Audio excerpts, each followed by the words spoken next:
근데 항상 축구를 사랑하는 사람들한테는 내가 그만큼 사랑을 받고 봉사를 했기 때문에 나 또한 그런 부분에 있어서는 같이 나도 일조를 해야 되겠다 생각해서 이렇게 나오게 됐다고. Yes, alhamdulillah, mantap. Masa depan sepak bola Indonesia kembali cerah. Keputusan final PSSI, Ketua Umum PSSI Erick Thohir.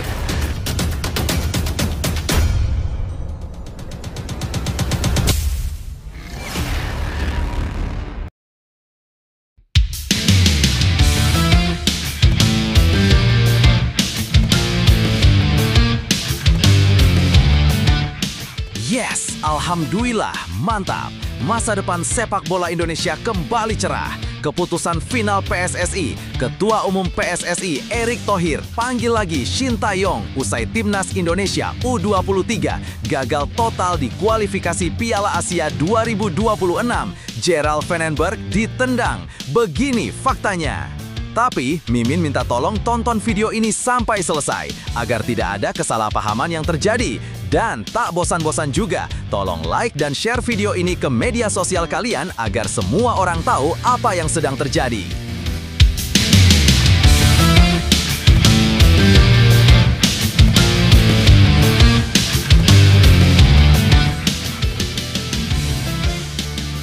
Nama Gerald Vandenberg tengah menjadi sorotan setelah gagal membawa Timnas Indonesia U23 melangkah ke Piala Asia U23 2026.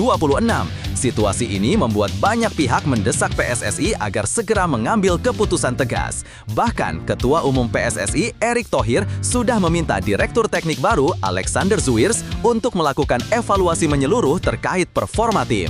Evaluasi akan mencakup semuanya, bukan hanya hasil pertandingan hari ini, tetapi juga persiapan jangka panjang, ujar Erick usai laga melawan Korea Selatan U23.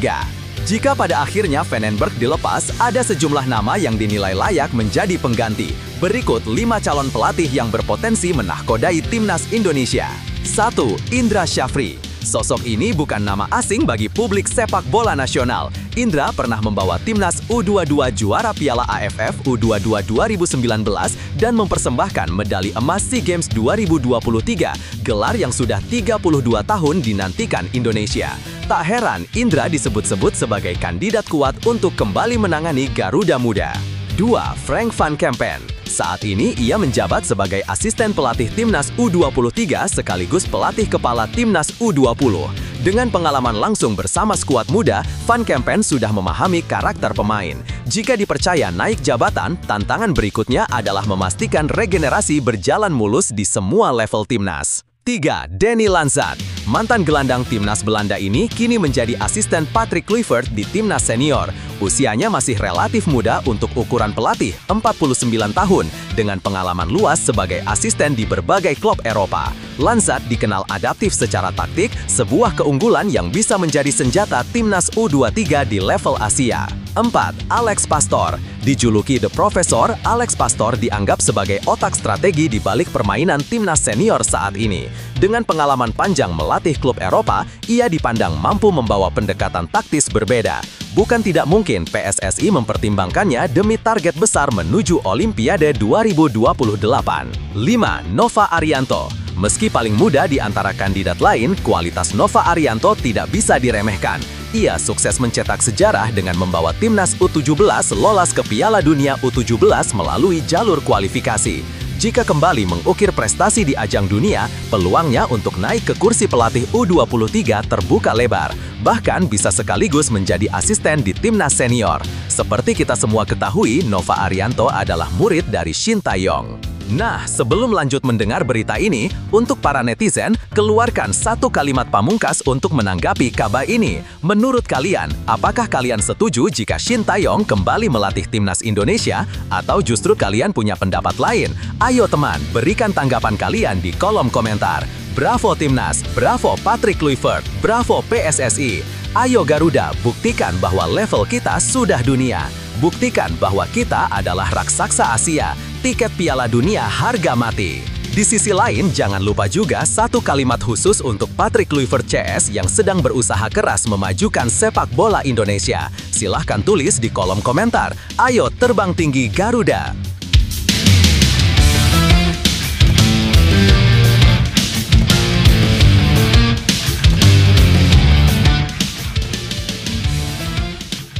Mari kita lanjut teman-teman. Keputusan ini ada di tangan PSSI. Publik tentu berharap sosok yang dipilih nantinya mampu mengangkat kembali prestasi Timnas Indonesia U23 sekaligus menyiapkan generasi terbaik menuju kompetisi internasional. Lebih lanjut, situasi yang sedang dihadapi Timnas Indonesia U23 memperlihatkan betapa pentingnya konsistensi dan arah yang jelas dalam membangun tim. Kegagalan lolos ke Piala Asia 2026 memang mengecewakan, apalagi ekspektasi publik cukup tinggi setelah banyaknya dukungan serta kehadiran pelatih asing berpengalaman. Namun, setiap kegagalan bisa menjadi titik balik jika direspon dengan langkah tepat. PSSI perlu menimbang dengan hati-hati apakah masalahnya terletak pada strategi pelatih, mental pemain, atau sistem pembinaan secara menyeluruh. Nama-nama kandidat pengganti yang beredar sebenarnya menunjukkan bahwa Indonesia memiliki cukup banyak opsi, baik dari pelatih lokal yang sudah memahami kultur sepak bola nasional maupun dari pelatih asing yang punya pengalaman internasional. Yang terpenting, siapapun yang dipilih nantinya harus diberikan kepercayaan penuh, waktu yang cukup, serta dukungan maksimal dari federasi dan publik. Tanpa itu semua, pergantian pelatih hanya akan jadi rutinitas tanpa arah yang jelas. Timnas U23 adalah masa depan sepak bola Indonesia, sehingga keputusan yang diambil sekarang akan berdampak besar pada perjalanan tim di tahun-tahun mendatang.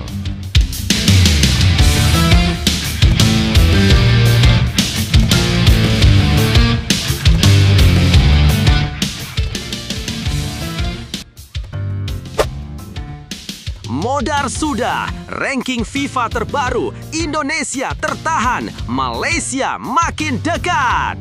Peringkat FIFA terbaru per Selasa 9/9/2025 kembali memberi kabar kurang menyenangkan untuk Timnas Indonesia. Bermain imbang tanpa gol melawan Lebanon di Stadion Gelora Bung Tomo, Surabaya semalam, skuad Garuda gagal meraih poin maksimal. Hasil seri tersebut hanya menambah 0,18 poin sehingga Indonesia tetap berada di posisi ke-117 dunia dengan total 1.157,98 angka. Sementara itu, rival terdekat Malaysia justru meraih kemenangan penting 1-0 atas Palestina yang kini duduk di peringkat 98 FIFA. Tambahan 5,89 poin membuat tim Harimau Malaya melonjak 3 peringkat dari posisi 123 ke 120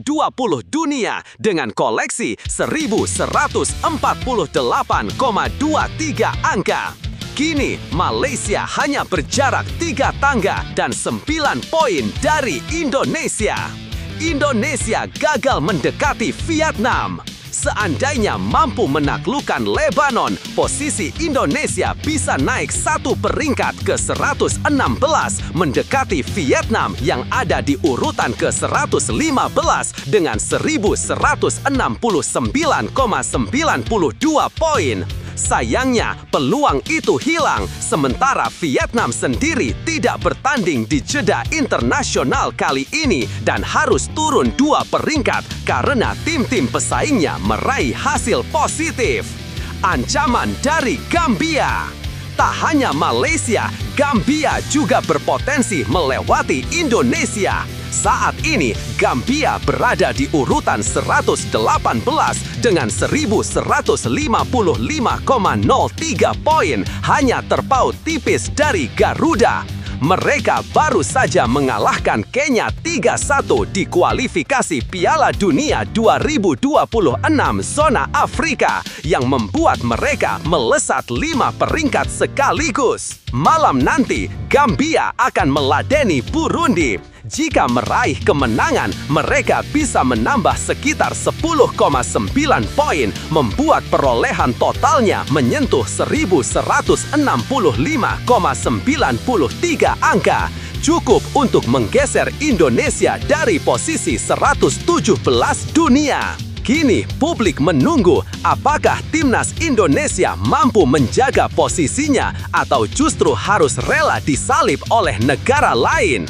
Lebih lanjut, kalau melihat situasi sekarang, posisi Timnas Indonesia di ranking FIFA memang cukup rawan.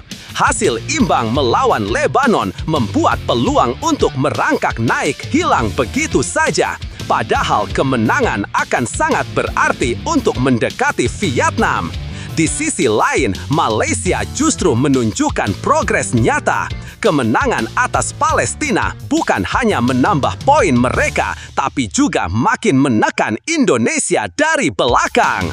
Ancaman lain datang dari Gambia yang terus tampil mengejutkan di kualifikasi Piala Dunia. Jika mereka menang lagi, bukan mustahil posisi Indonesia langsung tergusur. Artinya, konsistensi hasil positif menjadi hal penting yang harus segera dibangun. Kondisi ini menunjukkan bahwa setiap laga internasional, meski hanya uji coba, punya dampak besar terhadap ranking FIFA. Indonesia harus belajar dari momen ini, tidak boleh lengah karena selisih poin dengan negara lain begitu tipis. Jika ingin menjaga gengsi dan meningkatkan posisi, kemenangan di pertandingan berikutnya mutlak dibutuhkan. Jangan patah semangat dengan posisi timnas Indonesia saat ini. Ranking FIFA hanyalah angka yang bisa berubah seiring waktu, sementara semangat juang dan konsistensi jauh lebih penting. Setiap hasil, baik kemenangan maupun seri, adalah bagian dari proses menuju tim yang lebih kuat. Justru dari situasi ini, kita bisa belajar bahwa setiap pertandingan punya arti besar. Indonesia sudah punya fondasi bagus dengan pemain muda berbakat dan dukungan supporter yang luar biasa. Jika terus berproses, menjaga mental juara dan bekerja keras, bukan mustahil Garuda akan terbang lebih tinggi dan perlahan menyalip negara-negara lain. Percayalah, selama ada usaha dan tekad yang tidak pernah padam, peluang untuk mencetak sejarah selalu terbuka. Saatnya bangkit, buktikan bahwa timnas Indonesia mampu bersaing dan jadikan kritik dan tekanan sebagai bahan bakar untuk menjadi lebih tangguh. Erick Thohir, puas, timnas Indonesia tunjukkan konsistensi permainan. Ketua Umum PSSI, Erick Thohir, mengaku puas dengan performa timnas Indonesia dalam 2 laga uji coba melawan Chinese Taipei dan Lebanon. Menurutnya, pertandingan tersebut menjadi pengalaman penting bagi skuad Garuda dalam menghadapi beragam gaya permainan internasional. 2 laga ini sangat berharga untuk para pemain, khususnya saat mereka berhadapan dengan ciri khas permainan tim-tim Timur Tengah. Pengalaman ini mirip ketika kita sebelumnya menghadapi Bahrain maupun Arab Saudi. Pemain, terutama yang baru masuk tim, harus bisa menjaga fokus agar tidak terpancing emosi, ujar Erick usai pertandingan di Stadion Gelora Bung Tomo, Surabaya, Senin 8/9. Meski senang dengan perkembangan tim, Erick menegaskan masih ada pekerjaan rumah yang perlu dibenahi, terutama soal penyelesaian akhir. Kesempatan mencetak gol sudah cukup banyak, hanya saja penyelesaiannya belum maksimal. Semoga ke depan para pemain bisa lebih matang dalam memanfaatkan peluang bersama tim pelatih. Erick juga memberikan apresiasi terhadap strategi rotasi yang diterapkan pelatih Patrick Kluivert selama 2 laga uji coba itu. Menurutnya, hal tersebut membuka kesempatan bagi semua pemain untuk bersaing secara adil. Dari rotasi itu, kita bisa lihat semua pemain tampil kompetitif. Nantinya, di laga resmi bulan Oktober, mereka yang paling siap pasti akan dipercaya sebagai starter, tegasnya. Menghadapi putaran keempat kualifikasi Piala Dunia 2026, Erick menekankan bahwa target realistis harus menjadi prioritas, yakni berusaha mengamankan poin sebanyak mungkin.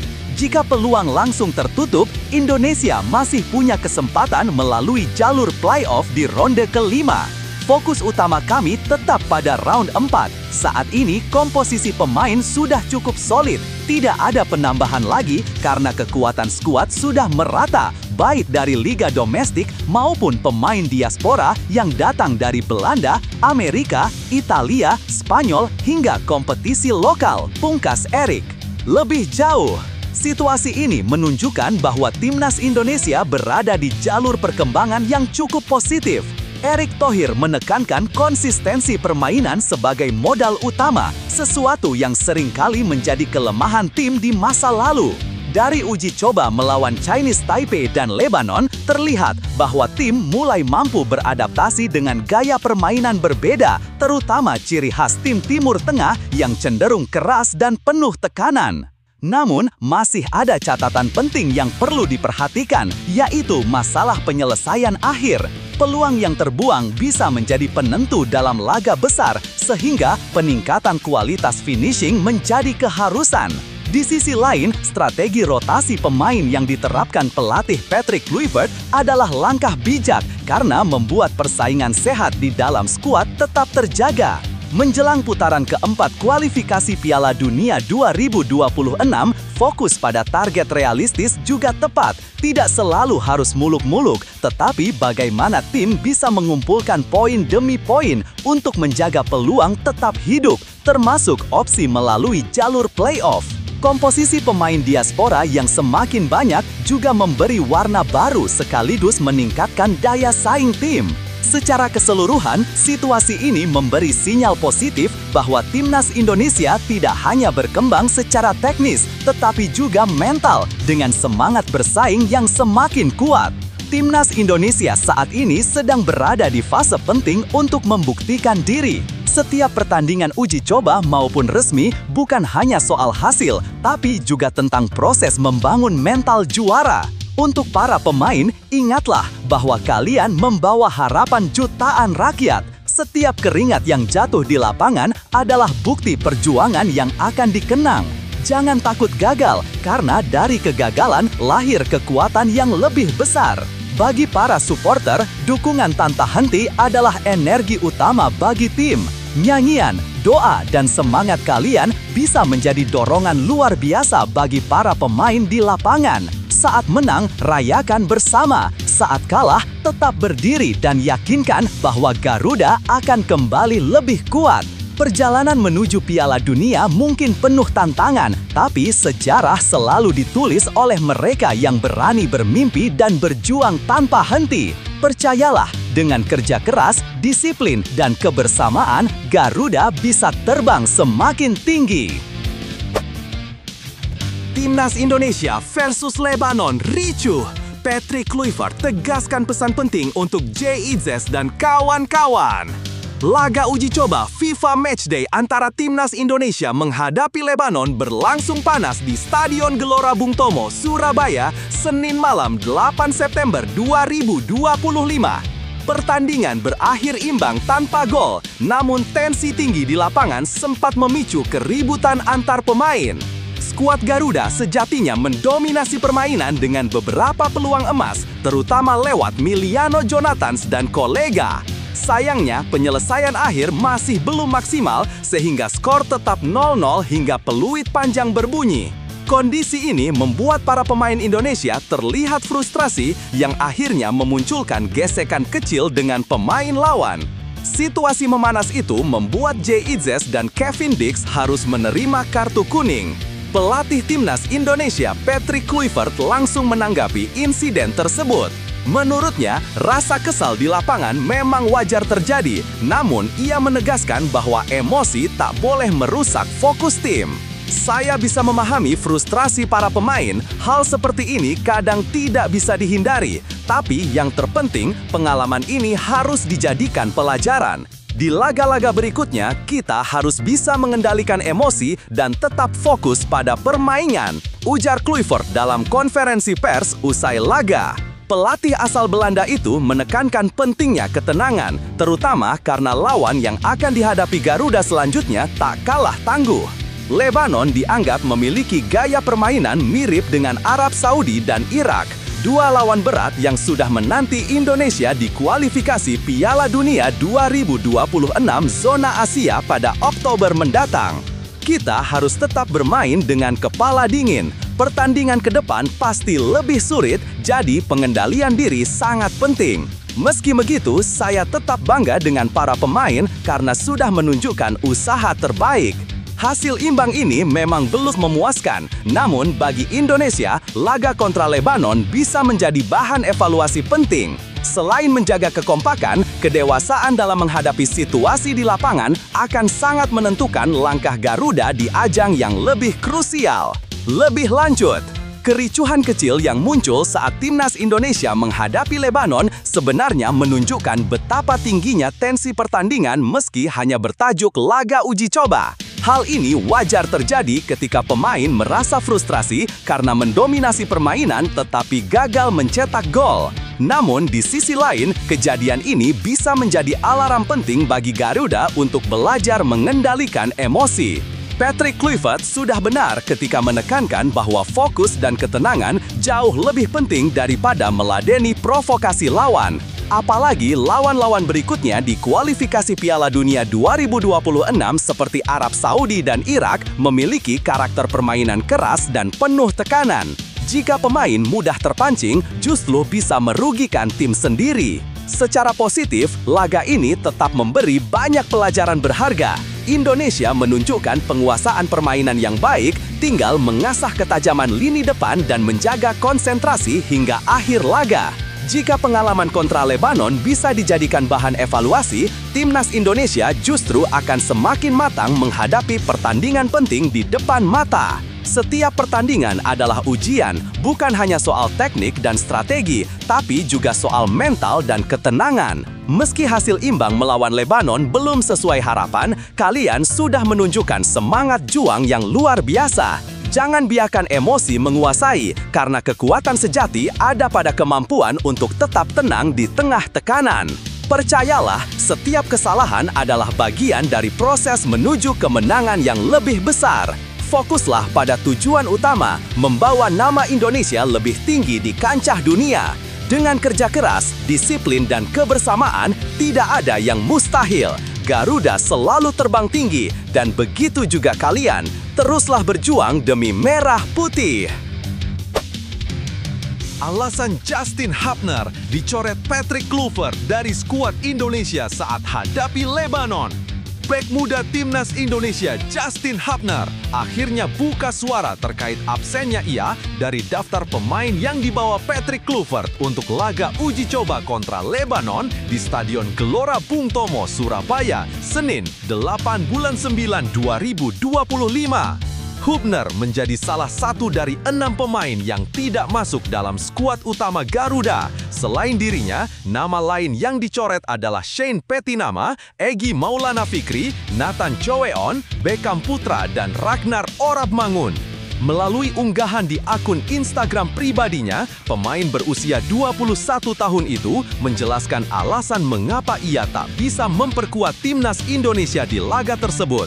Menurutnya, kondisi kesehatan yang menurun membuatnya harus rela menjadi penonton. Saya seharusnya bisa tampil malam ini, tapi saya tidak bisa ikut karena sedang sakit cukup parah, tulis Hubner di akun @JustinHubner5. Meski absen, bek Fortuna Sittard itu tetap memberikan semangat penuh kepada rekan-rekannya. Ia berharap Indonesia bisa meraih kemenangan, sekaligus berjanji segera pulih agar kembali siap membela Garuda. Saya doakan yang terbaik untuk tim malam ini. Saya akan segera kembali dengan kondisi yang lebih baik, tambahnya.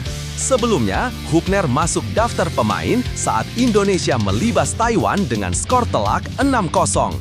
Hanya saja, dalam laga tersebut ia tidak diturunkan.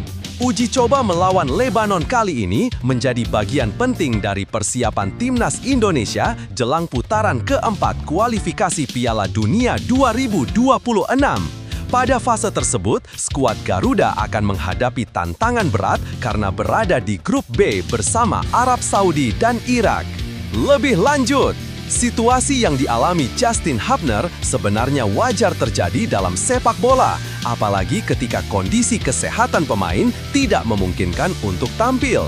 Keputusan Patrick Kluivert mencoret 6 pemain, termasuk Hubner, menunjukkan bahwa pelatih ingin menurunkan skuad yang benar-benar siap secara fisik maupun mental menghadapi Lebanon. Absennya Hubner tentu menjadi kerugian bagi timnas Indonesia karena ia merupakan pemain yang memiliki kualitas dan pengalaman internasional. Namun, lebih penting bagi dirinya untuk pulih sepenuhnya agar tidak memaksakan bermain dalam keadaan sakit yang justru bisa memperburuk kondisinya.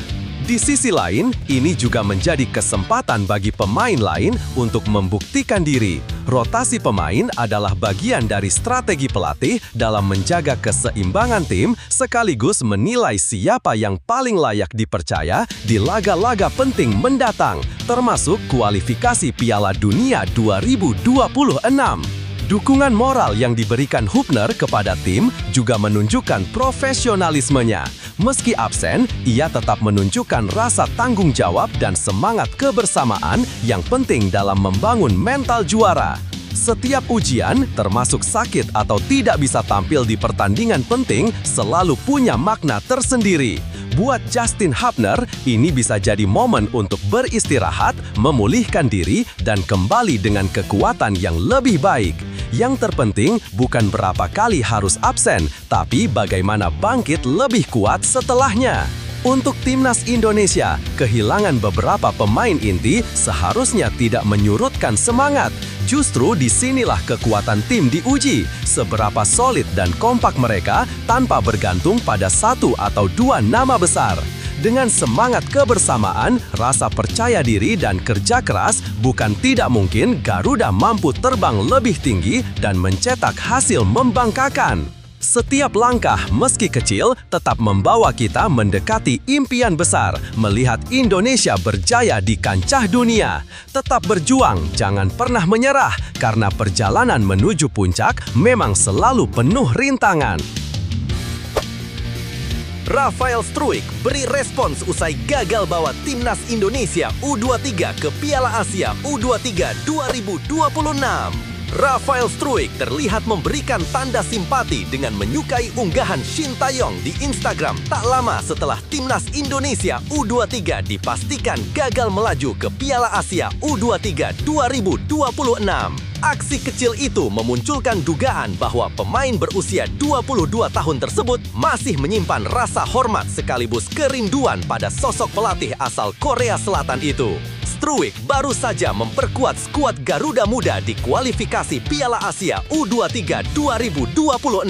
Dari 3 laga yang dimainkan, winger Dewa United ini sempat menyumbangkan 1 gol. Pada pertandingan terakhir melawan Korea Selatan U23, ia turun sejak menit awal namun hanya bermain 1 babak sebelum digantikan Jens Raven. Sayangnya, Indonesia kalah tipis 0-1 dan harus mengakhiri mimpi tampil di putaran final. Kekalahan itu menjadi pukulan berat mengingat pencapaian luar biasa pada edisi 2024 ketika Timnas Indonesia U23 berhasil menembus semifinal. Kini situasi berbanding terbalik karena pasukan Gerald Vandenberg justru tersingkir lebih cepat.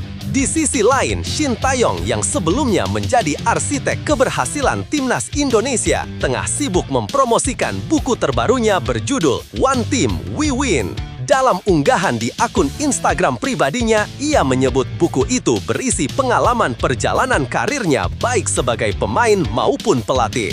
Menariknya, Rafael Struijk menjadi salah satu dari sedikit pemain yang langsung memberikan tanda suka pada postingan tersebut. Hal ini wajar sebab Struijk adalah salah satu pemain yang karirnya terdongkrak berkat kepercayaan Shin Tae-yong. Pelatih asal Korea Selatan itu memberi Struijk debut di tim senior Indonesia pada laga persahabatan melawan Palestina dan beberapa hari kemudian kembali menurunkannya saat menghadapi juara dunia Argentina pada Juni 2023. Nama Struijk makin mencuat saat Piala Asia U23 2024 di mana ia menjadi pahlawan dengan mencetak seluruh gol Timnas Indonesia U23 saat menahan imbang Korea Selatan U23 di babak perempat final. Performanya itu membuatnya dianggap salah satu talenta paling berharga di lini serang Garuda Muda.